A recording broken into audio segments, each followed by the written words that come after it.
আজকে সাধারণ দিনের মতন সপ্তমী বলবো না, আজ বলবো মহাসপ্তমী। কেননা সাধারণ দিনেও তোমার অমাবস্যার পর প্রতিপদ দ্বিতীয়া তৃতীয়া হয়ে যাওয়ার পর আবার তো পূর্ণিমা আসে, এটা তো হতেই থাকে।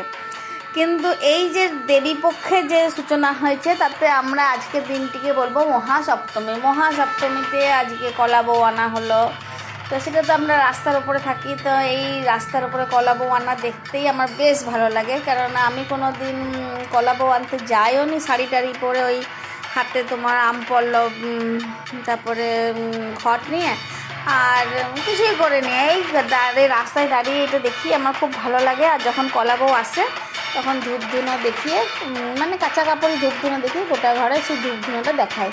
এটাই হচ্ছে আমার আজকে কলা বউ আনা দিয়ে সপ্তমী শুরু। তো ভাবলাম এসব তো হলো, আবার যাই বাজার করে নিয়ে আসি। যা তো আজকে পেলাম ইলিশ মাছ, নিতে ইচ্ছে করছিল না, তেমন মনটা মরা মরাই লাগছিল জানো তো। আজকে একটা কাতলা মাছ দেখেছিলাম, সেটা নিতে খুব ইচ্ছে করছিল, কিন্তু সেই মানে নিয়ে আসতে হলো আর কি। তো নিয়ে এসে সত্যি ঠকে গেছি গো, এত বাজে খেতে যেভাবেই রান্না করি না কেন মাছটা একটুও স্বাদ ছিল না। আর ইলিশ মাছ মানেই তুমি ভাপা নয়তো বেগুন দিয়ে পাতলা ঝোলই করবে, সে তুমি যতই মালাই ডাব ইলিশ বা তোমার ওই কী কাসন্দি ইলিশ, আম ইলিশ, এই ইলিশ যত রকমেরই রান্না হোক, ইলিশ দিয়ে দুটো রান্নাই মানায়। একটা হলো তোমার ওই ঝোল আর একটা হলো এই ঝাল।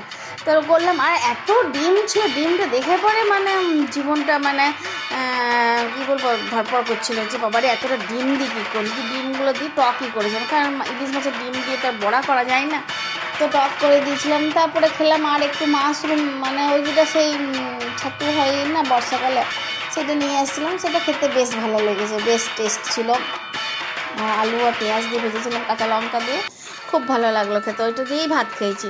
তারপরে ইলিশ মাছটা তো খেতে ভালো লাগে না, তাও ফেলে দেবো বলো, দামও তো লেগেছে। তো আমি এই জন্য তোমাদেরকে বলবো যে এত দাম দিয়ে এখন আর ইলিশ মাছ খেও না, কোনো স্বাদ নেই। আর এই হোটেলে যে 4 দিনের মধ্যে হয়তো একদিন যাবে ভাত খেতে, সেখানেও ইলিশ মাছের অর্ডারটা করো না, এটা শুধু পয়সা খাওয়া হবে আর কিছু না, মন খারাপ হয়ে যাবে তোমাদের, খেও না, অন্য কিছু খেয়ে নেবে।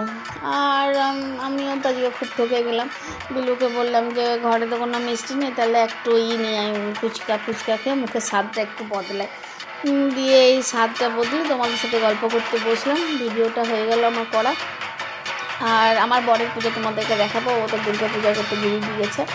তো যদি ভালো লাগে তাহলে লাইক শেয়ার কমেন্ট করে দিও। তাহলে আজকে আসি, ধন্যবাদ।